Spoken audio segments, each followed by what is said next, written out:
নমস্কার বন্ধুরা। ভারত আর ইসরায়েল মিলে এমন কিছু করতে চলেছে যা বাংলাদেশের সীমান্তের কাছে আমাদের গোটা নর্থ ইস্টের রাজ্যগুলোর ভবিষ্যৎ বদলে দেবে। এবং যা হচ্ছে তা শুনলেই আপনাদের চোখ কপালে উঠে যাবে যে আমাদের অজান্তেই এতটা ভয়ঙ্কর গেম চলছিল আমাদেরই দেশে। রিসেন্টলি প্রায় 7 বছর পর ইসরায়েলের পিএম নেতানিয়াহু ভারতে আসার প্ল্যান করে, কিন্তু তার মধ্যেই এমন কিছু ঘটে যায় যাকে দেখে ইসরায়েলি ইন্টেলিজেন্স মোসাদ নেতানিয়াহুর এই ভিজিটকে আটকে দেয়। খবর অনুযায়ী দিল্লিতে যে বম ব্লাস্ট হয়েছিল তাকে মাথায় রেখেই মোসাদ খবর পেয়েছিল যে কোনোভাবে যদি নেতানিয়াহু দিল্লিতে নামে বড় কিছু ঘটতে পারে, কেননা ভারতের ইসলামিস্টরা গাজার নামে এখানে ভয়ঙ্কর প্রদর্শন করবে আর সেই সুযোগে আবারও বড়সড় কোনো টেরর অ্যাটাক হতে পারে। আর এই কারণেই আচমকায় এই ভিজিটকে আটকে দেওয়া হয়। এখন মুশকিল হলো এটাকে নিয়ে গ্লোবালি আর দেশের ভেতরে একটা ন্যারেটিভ তৈরি হয় যে ভারত এখন এতটাই অসুরক্ষিত যে মোসাদ নিজেদের পিএমকে ভারতে আসতে দিল না। ব্যাস, পরিস্থিতি বেগতিক দেখে খোদ ইসরায়েলের প্রধানমন্ত্রীর অফিস থেকে পার্সোনালি এ বিষয়ে টুইট করে যে না, এই ভিজিট বন্ধ হয়নি, শুধুমাত্র পোস্টপন করা হয়েছে, মানে নেতানিয়াহু ভারতে আসবে। এবং একটা লাইন খুবই গুরুত্বপূর্ণ যেখানে স্পষ্টভাবে লেখা রয়েছে, the PM has full confidence in ইন্ডিয়ার সিকিউরিটি আন্ডার পিএম মোদি। অর্থাৎ ইসরায়েল এবং প্রধানমন্ত্রী নেতানিয়াহুর পুরো ভরসা রয়েছে পিএম মোদির আন্ডারে ভারতের সিকিউরিটির। অর্থাৎ এটার মাধ্যমে বেসিক্যালি ইসরায়েল ভারত সরকারকে না কেবল ব্যাকিং দিল, বরং এর থেকে পরিষ্কার যে অলরেডি দিল্লিতে মোসাদ আর ভারতীয় এজেন্সি বড়সড় কিছু ব্যবস্থা সেরে ফেলেছে।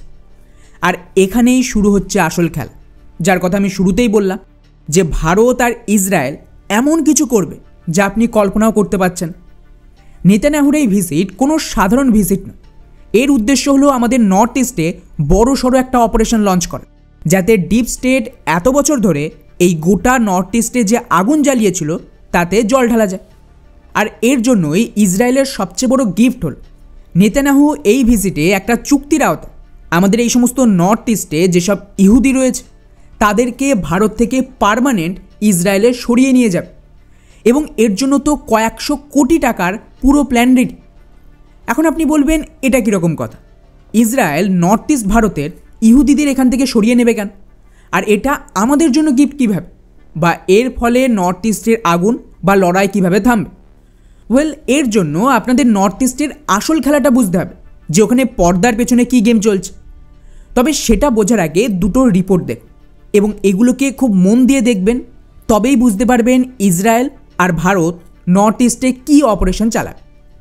প্রথম রিপোর্ট অনেকটা পুরনো, যেখানে ফ্রান্সের মিডিয়াই বলছে নর্থ ইস্ট ভারতের যে কুকি সম্প্রদায় তারা অ্যাকচুয়ালি ইসরায়েলের হারিয়ে যাওয়া ইহুদি জনগোষ্ঠী।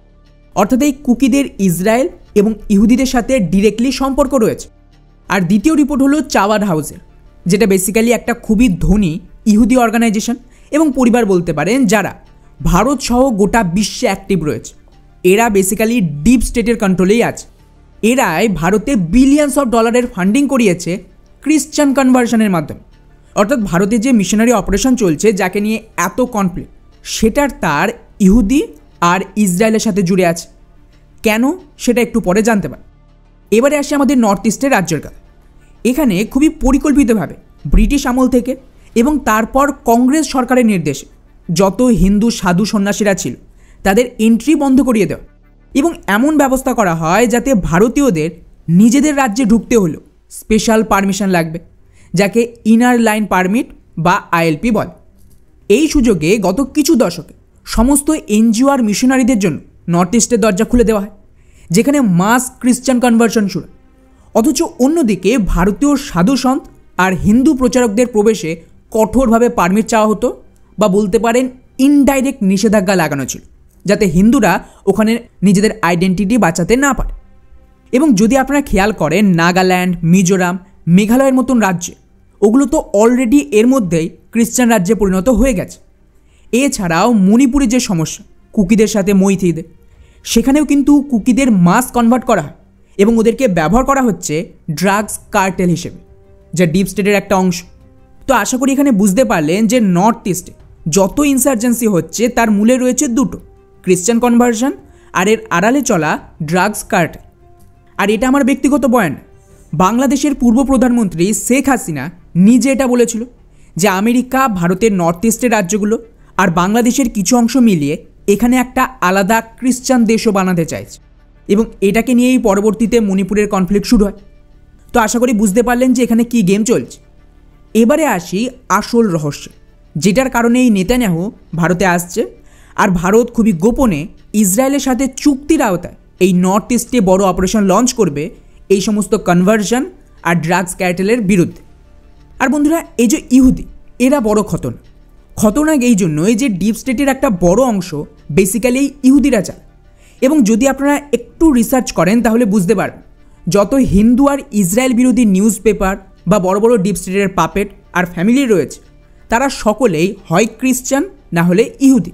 হ্যাঁ, ঠিকই শুনেছেন, ইসরায়েল আর ভারতের বিরুদ্ধে যারাই পুরো নেক্সাস চালাচ্ছে বা ইসলামিক জিহাদিদের সাপোর্ট দেওয়া মিশনারি অ্যাক্টিভিটি, সবটার বড় অংশ কোনো না কোনো ইহুদি পরিবার বা ইহুদি সংগঠনের সাথে জুড়ে আছে। উদাহরণ হিসেবে যেটা আমি শুরুতেই মনে রাখতে বলেছিলাম, চাবাদ হাউসের কথা। এরা বেসিক্যালি একটা বিরাট বড় ইহুদি অর্গানাইজেশন এবং প্রচুর ফান্ডিং করে গ্লোবালে, পার্টিকুলারলি ভারতে এদের একটা প্রপার লিঙ্ক রয়েছে মিশনারি কনভার্সন, এবং এরাই নর্থ ইস্ট ভারতেও ফান্ড করত। আর শুধু তাই না, এরা কি করে, নর্থ ইস্টে যে ইহুদিরা রয়েছে তাদেরকে ব্যবহার করত এই সমস্ত টাকাকে ট্রান্সফার করতে, যার মধ্যে একটা গুরুত্বপূর্ণ অংশ ছিল এই কুকিতে। এবং এই সেম কনভার্সনের দরুন কুকিরাও খ্রিস্টানে কনভার্ট হয়ে যায়, এবং এরপরে ওরা ডিপ স্টেটের হয়ে এখানে কনফ্লিক্ট করে। এই জন্যই শুরুতে এই রিপোর্টটা আপনাদের দেখিয়েছিলাম যে কুকিদের সাথে ইহুদিদের কী সম্পর্ক। এখন স্বাভাবিকভাবেই এই সমস্ত শুনে আপনার মনে প্রশ্ন তো জাগবে যে এই সব কিছু যদি সত্যি হয়, তাহলে ইহুদিরা বা ডিপ স্টেট সবচেয়ে বেশি তো ইহুদি মেরেছে, খ্রিস্টান মেরেছে মুসলিমদের সাপোর্ট দিয়ে, এমনটা কেন? এবং এরা হিন্দু মানলা কিন্তু নিজস্ব রিলিজিয়ান ইহুদি বিরোধী ন্যারেটিভ কেন চালাবে? ওয়েল, এর পেছনে একটা লম্বা গল্প আছে, কিন্তু শর্ট এইটুকু জেনে রাখুন যে ডিপ স্টেটের সকলেই খ্রিস্টান আর ইহুদি হলে ওদের জন্য সবচেয়ে গুরুত্বপূর্ণ প্রফিট, নাকি কোনো রিলিজিয়ান বা ধর্ম বা দেশ। ওরা প্রফিটের জন্য নিজেদের রিলিজিয়ানকেই ছাড়বেন, তো হিন্দু কোন ছাড়? আর মুসলিমদের সাপোর্ট এর জন্য দেয়নি যে ওরা মুসলিমদের খুব পছন্দ করে, বরং এর জন্য দেয় যে একমাত্র ইসলামের মধ্যে এই জিহাদের ব্যাপারটা আছে। তাই এটাকে কাজে লাগানো হয় গ্লোবালি কনফ্লিক্ট লাগাতে বা বিভিন্ন রিলিজিয়াসের সাথে লড়াই লাগাতে, যা বেসিক্যালি ওদেরকে সাহায্য করেছিল এক্সপ্যান্ড করতে বা ডলারকে চালিয়ে রাখতে। কিন্তু এখন যেহেতু ডলার শেষ, তাই মুসলমানদের প্রয়োজনও শেষ, এবং এই কারণেই এখন এই সেম ইসলামিক অর্গানাইজেশন যাদেরকে ওটা ফান্ড করেছিল তাদেরকেই মারছে অ্যান্টি টেরর অপারেশনের নাম। তো বুঝতে পারলেন আসল খেলাটা কি? যাই হোক, ব্যাক টু দ্য টপিক। এখন যেহেতু ডিপ স্টেটের একটা বড় অংশ ইহুদি, মানে রক ফেলার থেকে শুরু করে রথচাইল্ড, রিসেন্টলি জর্জ সোরোসের গ্যাং, এরা সকলে ইহুদি আর কি। আর এই ইহুদি হওয়ার সুবাদে ইসরায়েলের ডিরেক্ট অ্যাক্সেস আছে ডিপ স্টেটের সাথে। এই কারণেই যা কিছু হয়ে যায়, কারোর বাপের ক্ষমতা নেই ইসরায়েলে কিছু করবে, এবং এই জন্যই আমেরিকাতে হামলা হলেও আমেরিকা চুপ থাকবে, কিন্তু ইসরায়েলের কিছু হতে দেবেন, কারণ ওটা ইহুদিদের একমাত্র সেন্টার। তাই যতই মুখে বিরোধ হোক, ওরা চাইবে না যে পুরোপুরি ইসরায়েল শেষ হোক, কারণ এখন ইসরায়েল থেকেই এই ডিপ স্টেট অপারেট করবে, এবং এর জন্যই কিন্তু গাজার অ্যাটাক করিয়ে ওটার ক্লিন করা হচ্ছে গ্রেটার ইসরায়েল তৈরির উদ্দেশ্য। তো এটাই একটা গুরুত্বপূর্ণ কারণ পিএম মোদি ক্ষমতায় এসে সবার আগে ইসরায়েলের সাথে রিলেশন ঠিক করে, কারণ উনি জানতেন যে সব সমস্যার সমাধান ইসরায়েল থেকেই হবে, এবং আমেরিকার সাথে ডিল করতে হলে বা ওদেরকে ইনফ্লুয়েন্স করতে হলেও ইসরায়েলের সাহায্য চায়। তো এখানেই ভারতের পরিকল্পনা কাজে আসে। ভারতের প্ল্যান ছিল ডি ডলারাইজেশনের পরবর্তী সময় যেহেতু ডিপ স্টেটের ব্যবসা ভারতে শিফট করবে, কারণ আমাদের কাছেই সেই সময় সবচেয়ে বেশি ইয়াং পপুলেশন আর টাকা থাকে, এবং এখান থেকেই তোরা প্রফিট করতে পারে। তাই ইসরায়েলের মাধ্যমে পিএম মোদির টার্গেট হলো ভারতের ভেতরে যত নোংরা তাকে সাফ করা, স্পেশালি জিহাদ আর এই নর্থ ইস্টের সমস্যা। এবং যদি আপনাদের মনে থাকে, ইসরায়েলের বিদেশমন্ত্রী কিছুদিন আগে অফিশিয়ালি এই ধরনের বক্তব্য দিয়েছিল যে ভারত এখন এক নতুন গ্লোবাল সুপার পাওয়ার, এবং এই কারণেই ইসরায়েলের প্রধানমন্ত্রী নেতানিয়াহু আমেরিকা ছাড়া একমাত্র ভারতে আসছে, আর কোনো দেশে যায়নি গাজার অপারেশনের পর। এবং ভারত সরকারও জানে যে ইসরায়েলের প্রধানমন্ত্রী ভারতে আসলে প্রচুর ক্রিটিসিজম হবে, দেশের ভেতরেও প্রোটেস্ট হবে, কিন্তু তাও এই visit basically official declaration deep স্টেটের ব্যবসা ভারতে আনার, এবং এটা একটা ইঙ্গিত যে তাড়াতাড়ি আমেরিকার সাথেও ট্রেড ডিল হয়ে যাবে।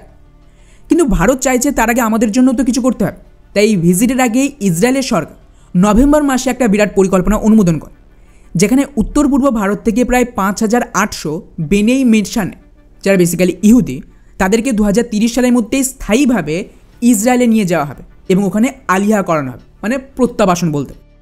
এরা কিন্তু বেসিক্যালি মণিপুর আর মিজোরাম থেকে গিয়ে ইসরায়েলে থাকে এবং এটাই হলো ইসরায়েলের তরফ থেকে ভারতকে দেওয়া সবচেয়ে বড় উপহার। কেন? কারণ এই যে কুকি জনজাতি, এরা একসময় ইহুদি হিসেবে নিজেদের দাবি করত, যারা পরে ব্যাপক হারে খ্রিস্টান ধর্মে রূপান্তরিত। তাদেরই একটা অংশকে ডিপ স্টেটের প্রভাব থেকে পার্মানেন্ট সরিয়ে দেওয়া হচ্ছে ইসরায়েল। এদের চলে যাওয়ার মানে এই যে পুরো যে নেক্সাস ছিল সেটা কিন্তু চিরতরে বন্ধ হয়ে যাবে। কারণ এই বিভিন্ন খ্রিস্টান বা ইহুদি যারা এই কনফ্লিক্টে জড়িত আছে, এদের অনেকেই মারাত্মক যোদ্ধা টাইপের ব্যক্তিত্ব বলতে পারে। এদেরকে ইসরায়েল নিজের দেশে নিয়ে গিয়ে আইডিএফ বা ইসরায়েলি সেনাবাহিনীতে যুক্ত করে। ফলে ভারতের আভ্যন্তরীণ সংঘাতের যে উৎস সেটা কিন্তু ইসরায়েলের কাজে আসবে আর ভারতের থেকে মুক্তি পেয়েছে। অন্যদিকে এই সমস্ত করার আগে অলরেডি ভারত সরকার ফরেন কন্ট্রিবিউশন রেগুলেটর অ্যাক্ট বা এফসিআরএতে কঠোর ব্যবস্থা নিয়েছে, যেখানে প্রায় 20,000-এর বেশি এনজিও লাইসেন্স বাতিল করেছে, যার মধ্যে বেশিরভাগই ছিল খ্রিস্টান মিশনারি সংগঠন যারা অবৈধভাবে এখানে ধর্মান্তরণ করছিল। অর্থাৎ বিদেশি টাকার যে সাপ্লাই লাইন সেটা তো অলরেডি বন্ধ হয়ে গেছে, আর এখন যাদের মাধ্যমে এই সমস্ত হতো তাদেরকেও ইসরায়েলে পাঠানোর ব্যবস্থা চলছে। এইভাবে একদিকে বিদেশি ফান্ডিং বন্ধ হলো এবং অন্যদিকে ডিপ স্টেটের প্রভাব থেকে ইহুদিদের ইসরায়েলে ফেরত নিয়ে যাওয়া হলো। এবং এটাই হলো মোদি নেতানিয়াহুর সেই গোপন clean up operation north east ভারতকে সুরক্ষিত করার জন্য। ফলে ইসরায়েলের প্রাইম মিনিস্টার নেতানিয়াহুর এই ভিজিট একটা ঐতিহাসিক ভিজিট হবে এবং আমাদের নজর থাকবে এখানে এক্স্যাক্টলি আর কী কী ডিল হয়।